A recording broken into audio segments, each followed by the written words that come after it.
kasi meron akong parang skin disease. 2 or 3 years na pabalik-balik na yung parang eczema siya. Tapos pag nakakakain ako ng mga seafood or yung mga malalansa, talagang kumakalat siya sa buong katawan ko hanggang dyan sa mukha. Tapos ilang beses na kaming pabalik-balik sa doktor, i-injection na lang ako ng steroid, tapos mawawala na siya. Tapos siguro pag nakakain na naman ako ng anything na nakakapagpakate, lalabas namin yung mga parang allergy, namumula yung buong katawan ko. Tapos sabi nga nung doktor, psoriasis yan. Talagang hindi ka kailangan magkakain ng mga gatos. Maraming ointment, gamot, na pinapahid. Ay grabe, sobrang irritated talaga ako. Kung pwede lang talaga, miya ako maligo para maalis yung pangangate. Kasi as in, sobrang kate.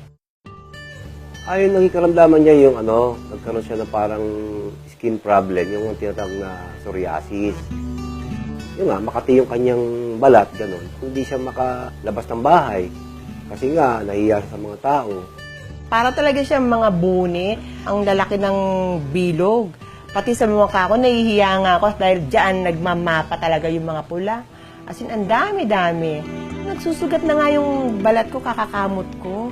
Lalo yung sa mukha ko, talagang, lalo pag gabi, hindi ko siya makontrol yung pangangate. Kamot ako ng kamot. Nahihiya ako. Naturingan sa center ako nagwo-work, pero wala akong maipanlapat na gamot, di ba? Sabi ng mother ko, in-offer nga yung King's Herbal. Bumibili rin sa akin sila ng herbal, sila ni Mami. Yung nga, umiinom mga araw ng herbal, King's Herbal. 3 months siyang nagiinom, yun, nawala yung kanyang pangangati nung psoriasis niya. Siguro mga 2 weeks pa lang na umiinom ako noon, siguro nakakontinuous ako ng 1 month. As in, nawala na siya, totally nawala. Maski ako kumain ako ng mga malalansa, hindi na ako inaatake nung allergy ko. At saka parang ang gaang-gaang ng katawan ko ngayon. Kumpara dati na parang sobrang bigat. Ang laki ng pinagbago niya, kuminis yung balat niya, saka hindi na siya nahihiya, tamo sa trabaho niya dahil sa clinic siya nagtatrabaho, di ba? Masigla siya, lagi naman din naka-smile, saka yun nga, bumalik yung dati niyang kulay. Ang kulay ko dati, nung may sugat to, hindi mo siya makikita na ganyan. Rough na rough siya. Yung dahil lang sa King's Herbal, ang laki ng improvement talaga.